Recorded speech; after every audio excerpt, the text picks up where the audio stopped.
Finally, Assam Police SI বাবে তিনিখন books আহিছে দেখিছা আসাম পুলিচ SI বাবে তিনিখন কিতাপ আহি গৈছে অসম আৰক্ষীৰ উপপৰিদৰ্শক তিনিখন বুকছ আহি গৈছে অনলি SI বাবে আৰু এই SI বাবে যিসকলে প্ৰিপাৰেচন কৰিছে ABSI UBSI বাকি ফৰেষ্টৰ গ্ৰেড 1ৰ বাবে যিসকলে SI প্ৰিপাৰেচন কৰি আছে তেওঁলোকে চিন্তা কৰিব নালাগে এই বুকছ তিনিখন অৰ্ডাৰ কৰিও তেওঁলোকে ভালদৰে প্ৰিপাৰেচন কৰি SI চাকৰি ল'ব পাৰিব আৰু স্ক্ৰিনত টাচ কৰিবা এই বুক কিখন পাবলৈ এতিয়া এই বুক কিখন মই ভালদৰে দেখুৱাই দিছো মন কৰিবা আৰু SI বুলি নহয় মোৰ লগত বহুখিনি কনষ্টেবলৰ বুক SI বুক আছে এতিয়া মই বুক কিখন ভালদৰে দেখুৱাই দিছো দেখিছা SI বাবে এখন বুক আহিছে বহুত ভাল best book Assam police SI বাবে এখন বুক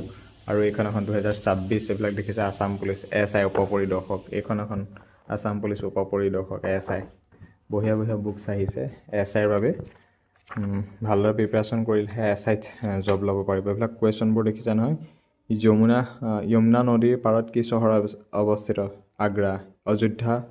সৰুজ গংগা যমুনা এইবিলাক মজা কুৱেশ্যন আৰু SIৰ বাবে বুকছ এইকেইখনেই স্পেচিয়েল আৰু